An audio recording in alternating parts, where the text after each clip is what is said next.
blogoftheboys.com. Hope all is well wherever you are. Hope you're happy, safe, healthy, and that you're not as awkward as I was getting this show off the ground. We are live for our Dallas Cowboys postgame show here at Blog of the Boys. You can also watch us thanks to our friends at Bleacher Report in the BR app. It is Sunday, September 14th, 2025, and the Dallas Cowboys are winners. Tomorrow is Victory Polo Monday. The New York Giants are losers. Dak Prescott is amazing. Brandon Aubrey clears. Messi clears. Ronaldo clears. Pele. He is the absolute GOAT when it comes to any and all things kicking any kind of balls ever. Brandon Aubrey forever and ever. 40-37 the final score. If I could ask the YouTube audience to let me know, please, if we're live. I think we are, but that internet issue scared me.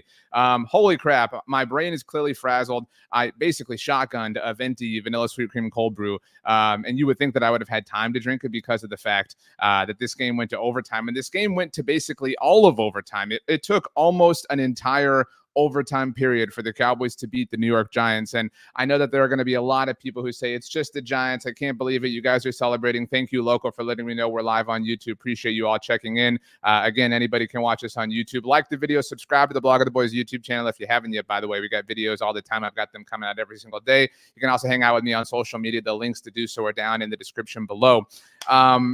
You can kind of miss me, I think, with you know, the talk that the Giants are bad. I think the Giants are definitely not great, but I definitely don't think that they're like atrocious. I think that they were inflated by the way the Cowboys played defensively in this game. We'll certainly get to that. Thank you, David J, for the super chat on YouTube. Says I need to go buy some butter. I need us to be like Joey in season 7 of Friends, the Thanksgiving episode, getting butter around his head. Like that's truly what we have to be. Brandon Aubrey forever and ever and ever. Robbie says stock down secondary. I write my stock report. It comes out the day after every Dallas Cowboys game at blogoftheboys.com. I'll give Donovan Wilson a slight little bump because he had the interception that ultimately proved to be the difference and proved to be the one that gave the Cowboys the chance to go win the game. But yeah, let's start positively. Positively for the Cowboys. Rick Ursulini says Aubrey jersey incoming. Yeah, I mean, it's kind of cool to have kicker jerseys, don't get me wrong, but his is certainly well-deserved at this point in time. We need to find out who Brandon Aubrey's EPL team is. If anybody knows, I actually think he's an Arsenal fan, which would really suck, but that's neither here nor there. Look, this was, I mean, I think you're like me. If you're here, it stands to reason that you are, that you're kind of, you know, feeling the game as it moves along. And so there were several times where I think I was mentally starting to brace for the Cowboys being 0-2 to start the season. And look, I tweeted that this was a massive win for the Cowboys, and so many people are saying, how do you believe this is massive? I think it's massive because starting 0-2 is a pretty big death sentence for an NFL team. They said it on the broadcast. Joe Davis and Greg Olson, I thought, did a wonderful job, that the last NFC East team, not even just the Cowboys, but last NFC East team to start 0-2 and make the playoffs was the 2007 Giants, who we unfortunately know very well. The Cowboys have started 0-2 7 times in franchise history. Shout out Monica Geller from Friends, of course, and only made the playoffs in one of them. They were the first team ever to start off 0-2 and win the Super Bowl in '93 with Emmett missing the first 2 games and blah, blah, blah. So 0-2 is that severe. I mean, there are a lot of things, obviously, that have changed in the NFL and a lot that kind of comes and goes, and having 17 games in the regular season and blah, blah, blah. But starting 0-2 is very difficult to come back from. And getting that first win is massive. And the fact that the Cowboys are now 1-1, they go to Chicago next week to play the Bears. I know the Bears lost today. Haven't had a chance to check it out deeply, but I think we all would probably take Dallas to win, especially if, you know, Dallas's offense shows up, especially if Chicago's offense shows up. I mean, that goes without saying. I agree with you. Andy Reeves says we need Bland. This game proved a number of things to me. It proved why the Cowboys obviously paid Deron Bland. And not to completely and totally take it off of him because he deserves his flowers, but it also proved why they paid Dak Prescott. Dak Prescott was the reason, outside of Brandon Aubrey, obviously, but Dak Prescott was among the reasons. I mean, like capital T, like Ohio State, the reasons why the Cowboys not only won this game, but were in this game at large. He had the interception, which was not great, and I think we can all agree with that. I question, and certainly am interested to get some more looks at it, why the decision is to go to Jalen Tolbert on some critical third downs in overtime, but that's neither here nor there. Dak Prescott completely and totally kept the Cowboys in this game, completely and totally helped the Cowboys win this game. I think we can, by extension, provide that same level of kudos and those same levels of flowers. CeeDee Lamb really bounced back well. I know he had the drop and everybody's all pissed off about it, but this was also this is why you go trade for George Pickens game. And I've already put the egg on my face and eaten my crow about not being down with that the moment it originally happened. But this was why, because I don't want to say you can't expect CD to be amazing each and every single game, because that's going to incite people saying like, oh, well, you can because you're paying him all this money. And I completely get that perspective. But I think the best way to put it is having George Pickens allows you to have more options. It lessens the load for CeeDee Lamb to be perfect. It lowers the dependency for your superstar players, and you should expect them to be very good. I hope I'm not, being misunderstood or misinterpreted here, but you raise the floor when you have George Pickens, and George Pickens had the incredible game down near the stretch that obviously helped with the Cowboys in field goal range that Dak Prescott kind of capped off with that run. D-Day 2 notes the Bears have given up 79 points this year. That's correct. Ron the Don, most importantly, notes that tomorrow is Victory Polo Monday. If you're new around here, you're new to this, you put a polo on Monday, whether it's actually a Monday or a Friday or whatever. You take a picture, selfie, tag me. I'm on X, Instagram, Threads, at RJ Ochoa. We share it. We celebrate Victory Polo Monday tomorrow for the Dallas Cowboys. M429 on Bleacher Report says a win is a win. I completely agree with that. But again, to underscore, this is why you pay Dak Prescott. This is why you go get George Pickens. This is why you pay CeeDee Lamb. This is why you should pay Brandon Aubrey. And not to relitigate anything, but this is why you need defensive superstars. And Deron Bland, I think, certainly qualifies for that. He missed this game due to injury, and that was unfortunate. But this was incredible. Going for Two podcast says, I'd pay Pickens, but we need a star running back if Blue and Maffa don't work out. I agree with you, and I saw somebody said stock up for Javonte Williams. Holy crap. I mean, this is another thing I will wear the egg on my face like a Halloween costume at this point in time. We've been discussing, my wife and I, with my son, what he's going to be for Halloween. Right now he wants to be a dinosaur, so we'll see. I think we might go the direction of Mario, and I might be Luigi, so whatever. But I might have to get an egg, because I don't want to speak for any of you. I'll only speak for myself here, so you can put your hand up by way of an emoji if you feel like atoning. I did not think Javonte Williams was going to be a legitimate option for the Cowboys. I questioned. In fact, I would go as far as saying I openly mocked the Cowboys for not playing Javonte Williams even in the preseason. And it didn't make sense. It didn't process in my mind. It was a matter of, in my mind at least, what has he proven? Why are you going about things this way? Well, Javonte Williams today, 18 carries, 97 yards, 5.4 yards per carry, did have the touchdown. Javonte Williams became only the third player in Dallas Cowboys franchise history to begin a stint with the team and have at least 3 rushing touchdowns in the first 2 games of their careers with the Cowboys. Specifically, the other 2 are Herschel Walker and Alvin Blunt. So it's been a minute since the Cowboys have had somebody have at least 3 rushing touchdowns in their first 2 games. Alex says, RJ, you aren't a Luigi. You were definitely a Waluigi. Well, my son's going to be Mario. You know what I mean? Like, we got to be, I don't want to be like opposing him. That's my stance. Frethold Bates puts a hand up. Thank you for putting your hand up. The Javonte Williams thing. Shane Davis says, I thought Williams was a waste of a roster spot. LOL. Yeah, I know we're bummed to not see Jaden Blue at this point in time, and I think we're all willing to give some deference to the Cowboys. Oh my goodness gracious. We've got some breaking news. I don't have any graphics or anything like that, but breaking news. Let's get some claps in the chat. Tom Pelissero of NFL Network, Jordan Schultz reporting, Adam Schefter, 3-time Pro Bowl, to use Tom Pelissero's words, defensive end Jadeveon Clowney is signing with the Cowboys. Owner Jerry Jones tells reporters, so a big win. Jadeveon Clowney saw Brandon Aubrey, said, hell yeah, I can help out. If that's all we got to do to put some points on the board, I definitely want to be a part of it. So Jadeveon Clowney, officially a member of the Dallas Cowboys. That will help. Will it fix everything? Absolutely not. And there's still a lot of work to do on defense, but I said this in the aftermath of the Tyler Smith news on Saturday. The Cowboys giving him a 4-year, $96 million extension worth $24 million per year. He's the highest paid guard in the NFL. That's super awesome. That's super great.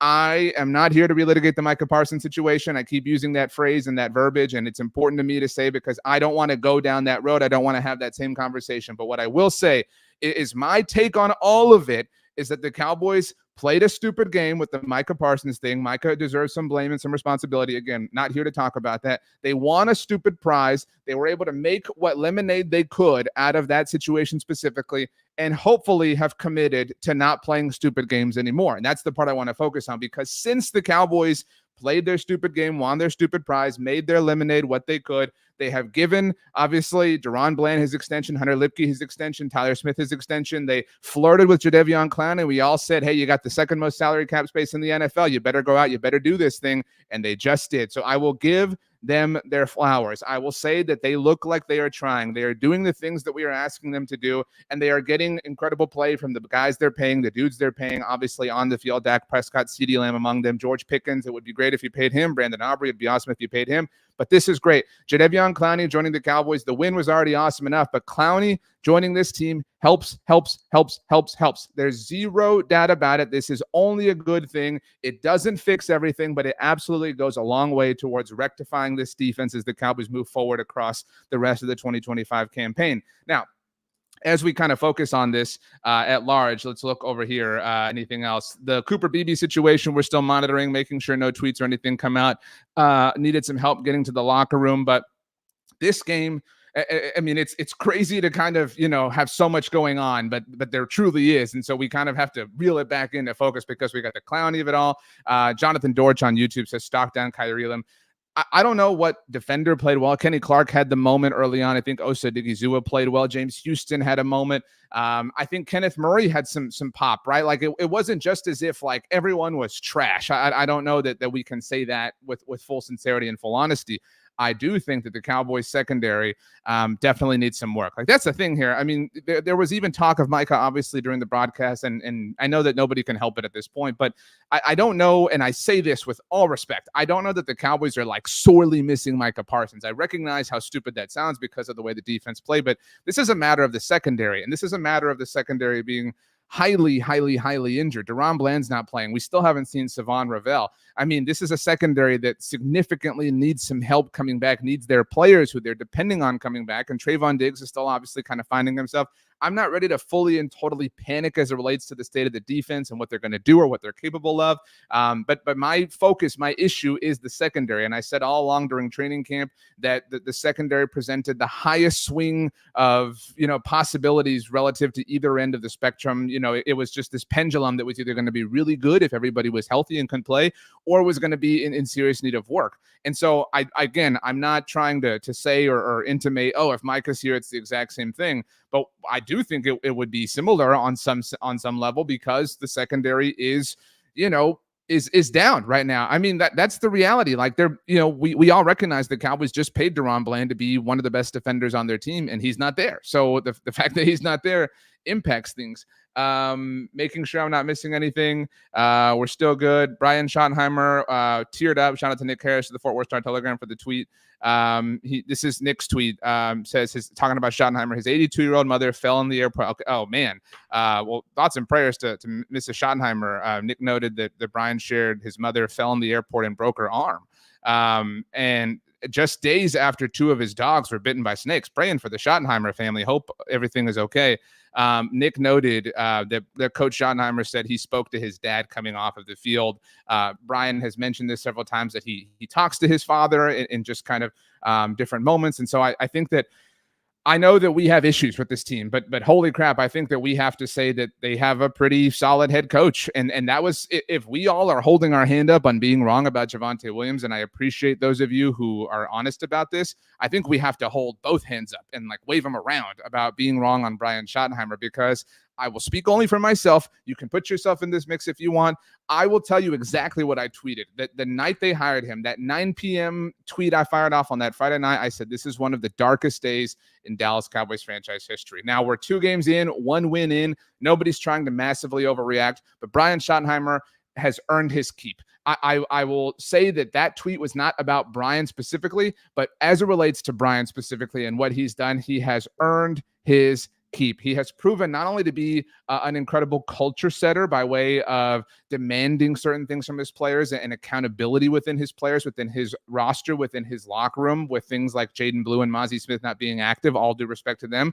But he's proven to be a pretty solid offensive play caller. That was one of the biggest questions that we had about this dude. We obviously didn't have a lot of data to mine through relative to his time in Seattle or Jacksonville or with the New York Jets or the Georgia Bulldogs or wherever you wanted to cite this, that, or the other from. But he has proven, and it certainly helps having Dak Prescott, CeeDee Lamb, and George Pickens to work with. But we can't sit here and say Dak's balling out, CeeDee had a great game, George Pickens is balling out, Javonte Williams is balling out. We can't say all of that and then not also say the offensive play caller is playing very well. Those things have to be related on some level. So I think that, Brian Schottenheimer absolutely deserves his flowers. He deserves his kudos. He has proven to be a potentially amazing find from the Cowboys front office. And whether they, kind of tripped into that or whatever, that process remains questionable that the Cowboys took to find Brian, what with how they handled everything. But that's water under the bridge at this point in time.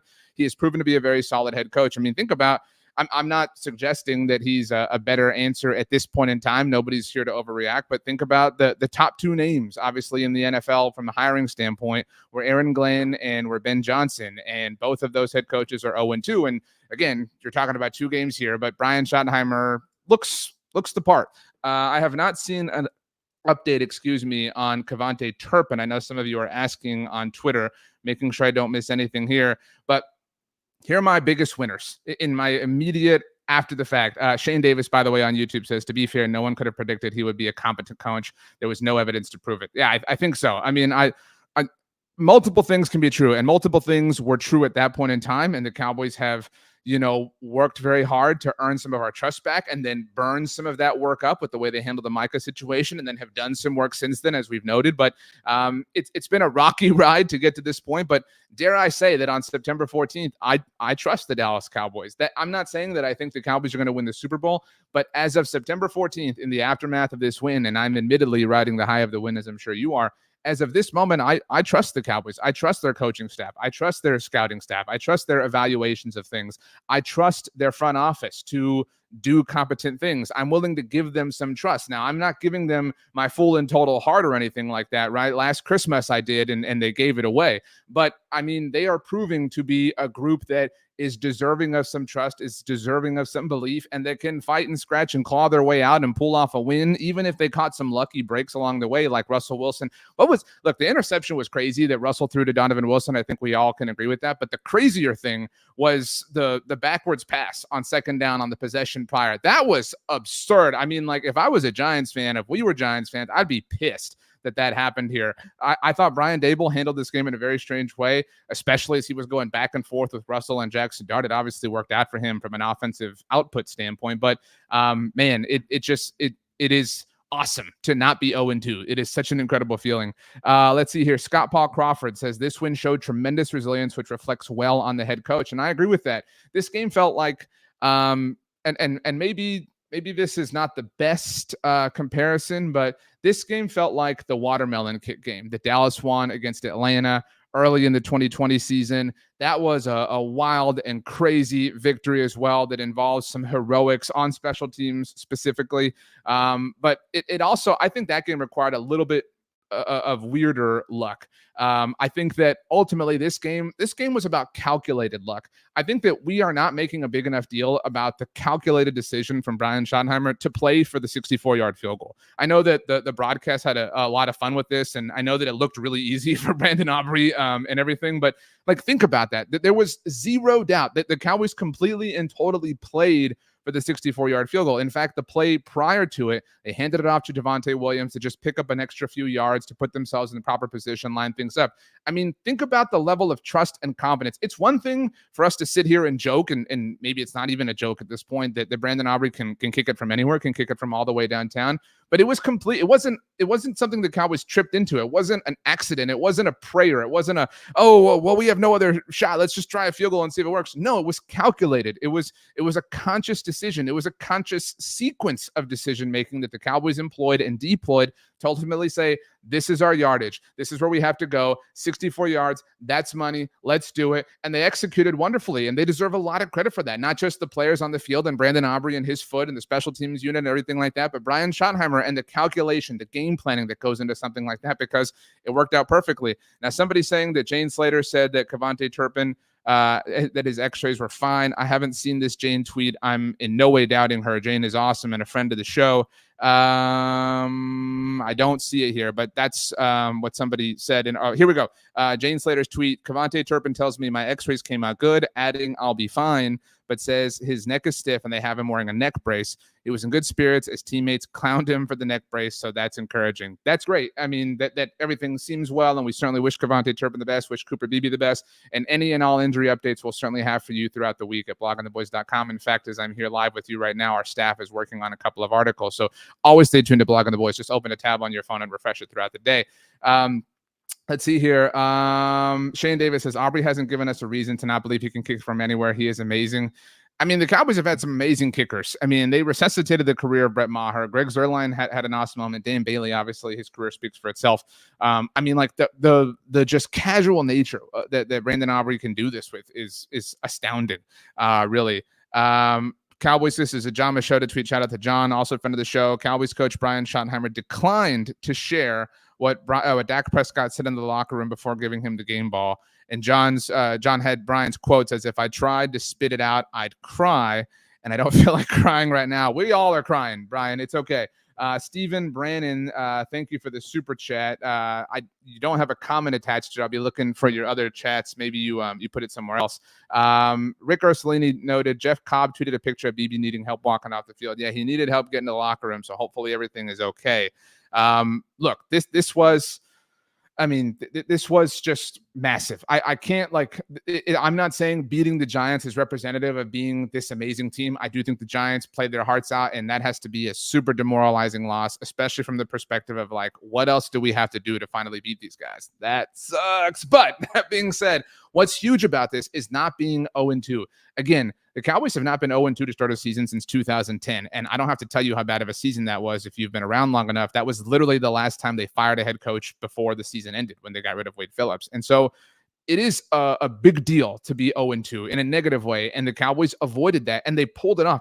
NFL seasons, successful seasons, playoff seasons, division titles, pick any way you want to dress or decorate it. Those things are built upon obviously being good football teams and stacking together wins. But something that is key within that, part of that foundation is stealing wins. Part of that is holding on. Part of that is not letting some slip through your fingers. And you can make an argument, we're not here to talk about it anymore, that the Cowboys let week one slip through their fingers. You can make an argument that they should have won that game, and that's a bummer, but they didn't let this one go. They didn't let this one out of their hands. They caught it and they said, we're going to hang on for dear life. And they ultimately did. There was a lot that went into that, obviously, but to be 1-1 instead of 0-2 is just a massive swing of a difference, especially obviously as it pertains to your philosophy and your disposition and your emotions on things. I mean, this Cowboys team now walks and talks with the level of invincibility because, they went and came back. They survived, right? That's kind of the way football works in a lot of senses. That's why we love it so much. Jonathan Dortch says, I was anticipating a tie. Now that the Cowboys won, it's a lot easier to have these conversations. It would have been more difficult had they lost. But during the second offensive possession in overtime, I tweeted this out as well. I would have played a little bit for the tie, not from a priority standpoint, but I would have been much more calculated with draining clock, because I would have said to myself, okay, I would rather win this game or tie. I do not want to risk losing it. I don't just want to throw it 3 times and have 3 incompletions and burn up no clock and give the Giants time to work with. And unfortunately, the Cowboys did give the Giants back the ball, but then Russell Wilson was feeling very generous. And so it would have also been, to be honest with you, annoying from everything standpoint it just would be annoying to say, right? They're 0-1-1. They're 1-1-1. That's a lot of words, to say out loud. Thank you, Steven. I see your super chat again. It says weekly super chat support for family favorite RJ from the Brandon boys in Arkansas. Hey, I once wore a Bowser onesie. Go all in on Mario theme. #DadLife. Thank you very much, Steven. That's very kind of you. Shout out to the Brandon family. Hope you're all doing well. I appreciate the encouragement. Maybe I'll be Bowser as well. I like the thought behind this. D-Day 2 says a tie would have been like a loss. I agree. Jonathan says, are we confident against Chicago? Hell yeah. I mean, look, I haven't watched the Bears today, obviously, because we're all just coming off of this game that took forever because of the overtime situation. But this Cowboys offense can go toe-to-toe with anyone, right? Name me. I mean, I'm not saying that they could have done what the Bills or Ravens did last week, but I mean, this is one of the better offenses in the NFL, which is why, again, we have to give its play caller some kudos and some flowers. I felt that way about Mike McCarthy. I'm not here to relitigate that either. But if we're willing to say the offense is very good, the quarterback is very good, the running back is very good. In fact, the running back is surprisingly good. I mean, something has to be true that is a common denominator for all of those things. And I don't know, it might be the guy who's calling the plays for the whole operation. So yeah, I have the highest level of confidence in the Cowboys offense. And in today's NFL, if you have an offense that can score and can essentially go shot for shot with people the way they did in this game against the Giants, then yeah, I have confidence against anybody. That's the way the NFL works. You can have a bad defense and pull off amazing wins. And if you don't believe me, Sunday's Dallas Cowboys game. Let's see here. On Bleacher Report says, Hot Mike User says, we need Gilmore ASAP. I do think if the Cowboys brought in Stephon Gilmore, people would party. I'm willing, and I've said this for a while, I'm willing to wait and see.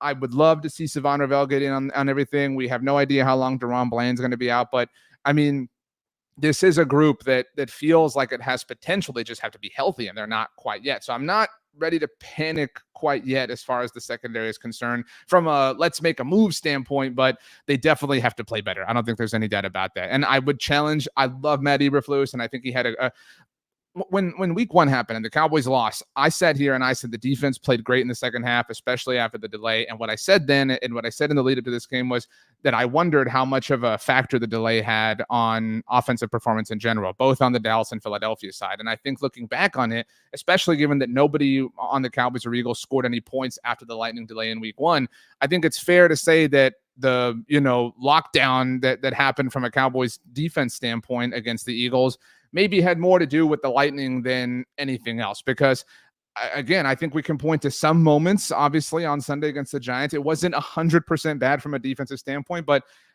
the worst part about when the Giants took the lead in the fourth quarter on the Russell Wilson and Malik Neighbors, moonball, the worst part about that was that I think I speak for all of us, is that it was predictable, right? Like it was something that you said out loud that you kind of believed. You were like, oh, yeah, well, that's awesome that Dak just, found George Pickens for the go-ahead touchdown. But like, I fully expect the Giants to, go and win this thing at the very end. Haha. And you said it as a joke, but you also said it kind of believing it. And then it happened and you were like, damn it, I can't believe I was right. I don't want to be right about this. This sucks. So the fact that something so bad was predictable and that it actually was predictable because it happened is not a great look. So there are a lot of things that need to be worked out and tidied up and taken care of on the defensive side of the ball. I think the Cowboys have the right personnel as far as players on their team, on their roster to work with. But yeah, they made Russell Wilson look amazing in 2025. Like, think about that. It's a really troubling sentence to be true, but somehow it is. Let's see here. Calvin Watkins, the Dallas Morning News, noting that Tyler Beebe's right ankle is swollen and he's using crutches. Well, that's not cool. That's the thing here is, like, again, to give serious kudos to the Cowboys offense, they sustained the loss of their center in overtime. I mean, what a massive thing to have to overcome. And Dak Prescott has now had two hero plays, the tackle after the Miles Sanders fumble in week one at Philadelphia, and the recovery of the fumble here after the snap situation in overtime against the Giants. It was pretty incredible. Tarmac on YouTube says, happy for the W, but New York isn't very good, and their lack of discipline really helped us. Totally. I mean, we didn't even really mention this so far in the discussion, that New York was just committed on throwing this game away. The Giants just hated this. The first drive was insane. I don't think any of us have ever seen anything like this. So yes, the Cowboys certainly benefited from the Giants having a penalty issue. The Cowboys certainly benefited from Russell Wilson's weird backwards pass on the second possession of overtime, or first possession of overtime, whatever it was. The Cowboys certainly benefited from the Russell Wilson arm punt in overtime. There's no doubt about it, but we could play this game forever, right? Like, we could point to a lot of Cowboys losses and say the team they lost to benefited from this or that or whatever, because the Cowboys controlled a lot of things that they benefited from as well. They benefited from Dak Prescott playing very well, from Javonte Williams playing very well, from their offensive line handling what appears to now be, like we said all offseason, stout New York Giants front seven. I mean, George Pickens played well. So, like, yes, there are definite things that the Cowboys caught breaks on, but they also made their own luck. They benefited from strategy and offensive scheming and planning and detailing and execution. So I'm completely, I think we should absolutely contextualize things from every single direction, but I don't think this was like a game that the Cowboys didn't deserve to win by any stretch. They pulled this off and they should hold their heads high. Let's see here. Jonathan says on YouTube, Dak interception should have gotten called incomplete. I definitely had questions about that. There were a lot of people tweeting things at me, but the NFL does review all turnovers, so they clearly felt that it was legitimate. So that was tough. D Simpson says they might just be 2-1 next week. D Simpson, they are going to be 2-1. This Cowboys team is going to beat the Bears. And then, like, I don't have to tell any of you, Jerry Jones is going to talk about how he took a lot of heat for hiring Brian Schottenheimer and not even being able to interview Ben Johnson. Like, that is 100% going to happen. We all know this. And they're going to be 2-1. And I don't know who the Packers play next week. If somebody can look it up and let me know, that'd be great. But there's a world where the Cowboys are 2-1 and hosting a Green Bay team that is undefeated, that is 3-0. And I keep meaning to look, and I apologize because I keep bringing it up, but week 4 has like some incredible college football games. I don't remember what they are off the top of my head. And the NFL slate that Sunday is remarkable in every single window. It's the Ryder Cup. So, I mean, that is a fantastic sports weekend. And the Cowboys and Packers game on Sunday Night Football is going to be the final act. And if the Cowboys manage to pull off a win, if they manage to give the Packers even their first loss. That's why I was curious who Green Bay plays next week. If they manage to stand tall against Micah Parsons, dude, this thing will get off the rails. Like you can't believe that Michael says the Browns. Thank you very much. So yeah, Green Bay is going to be undefeated next week, after next week, and the Cowboys will be 2-1, and they'll host them, and it will make for quite a thrilling evening at AT&T Stadium.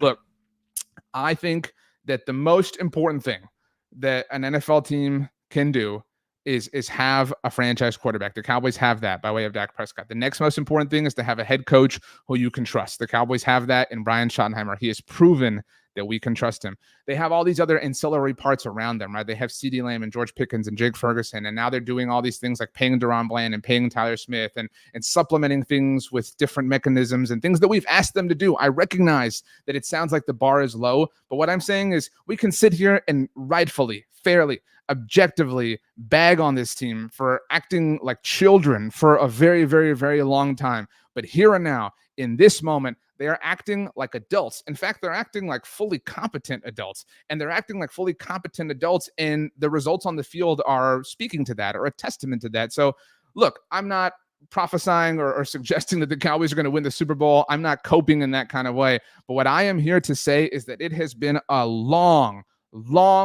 time since we have not only had fun, but since we have been able to give this team our heart in a trustworthy way. And I recognize how scary that sounds because, well, again, all of the last 30 years is history in a totality sort of sense, but they are proving that they can be trusted and that we can give them that proverbial heart and that we can be willing to have fun with them. That's, I mean, what this is all about, right? Like we said all of last year, like the worst part about it was that it wasn't fun. It was toxic and it was gross. This is not that. This is a lot of fun. This is interesting. This is an effort from them from every single direction. And so, hell yeah, I'm pumped. I can't wait to see what's going to happen to this team. And that's the magic of winning, is that you win this game, you pull it off because of miracles X, Y, and Z. And now everything involved smells better, tastes better. The sun is going to be brighter and shinier on Monday morning when we all wake up. And that's why we do this whole thing. But tomorrow, Monday, Mark's Victory Polo Monday. And if you take a picture, you don't have to wear a polo. You can wear a t-shirt, you can wear a hat, you can paint your fingernails. I don't care. But as long as there's a song in your heart that says the Dallas Cowboys won on Sunday, that's really all I care about. What a fun game. What a football game. Look, Washington lost on Thursday. I recognize that we're interested in the Green Bay result from a draft capital standpoint. So that was kind of a lose-lose, but also kind of a win-win. So Washington lost. They're 1-1. Dallas obviously won. New York obviously lost. Philadelphia at this moment in time, right now, Red Zone's got oh my gosh, Arizona is going to be 2-0 pretty soon. Not that, it's impressive. They're beating the Saints and the Panthers, but still, my point is Cowboys are about to be 1-1 at worst and tied for second in the division. And I mean, their offense worked. The New York Giants worked to a lesser degree, the Philadelphia Eagles before the lightning delay. And they look like they can hang out with, look, I want to address this. Rose 2782 on YouTube. Oh, thank you, Michael. He notes the Eagles are currently losing. Yeah, I don't have the score on Red Zone at the moment, but Rose says, you trust this team? Wild. I trust this team. Let me say it this way. To say I trust the Dallas Cowboys is a very scary statement. It's a very foolish statement on a lot of levels. I fully recognize that. What I trust about this team is that they are trying.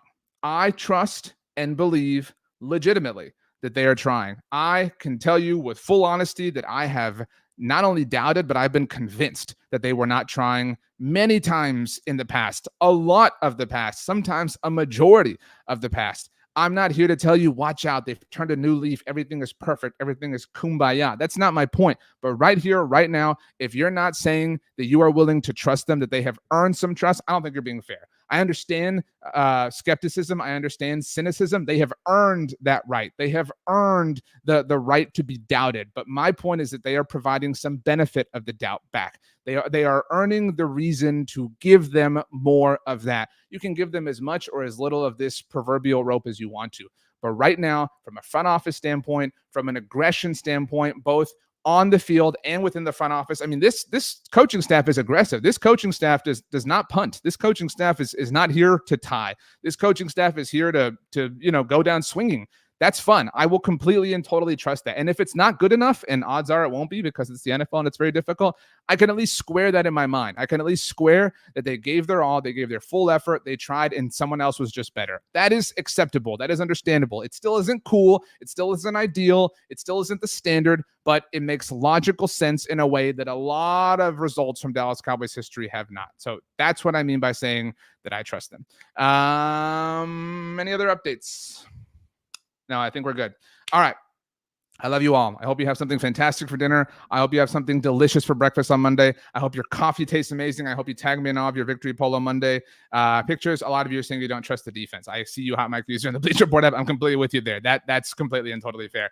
The Colts just scored again. Oh, by the way, I hope all your fantasy teams are doing well and your survivor pools and everything. I hope all your daily fantasies and bets and everything you're doing, I hope it all hits. I hope life is perfect for you. You know why? Because you deserve it. Thanks so much, everybody, for hanging out. It is such a thrill, such a treat for me to hang out with all my friends on the internet and talk about my favorite thing, which is the Dallas Cowboys. Thank you for giving me some of your time. It is certainly something that I appreciate and that I value and that I don't take for granted. If you want to hang out with me on social media, X, Instagram, Threads, at RJ Ochoa, TikTok, RJ.Ochoa. If you're watching on YouTube, daily videos right here on the Blog on the Boys YouTube channel. Like the video, subscribe for more. If you're on the Bleacher Report app, head on over to any of those places. Also, we'll be back next Sunday after the Cowboys get to 2-1 when they beat the Chicago Bears for another post-game show. Y'all have a great rest of your day, and let's go ahead and get out of here. We will see you next time, and as always, go Cowboys.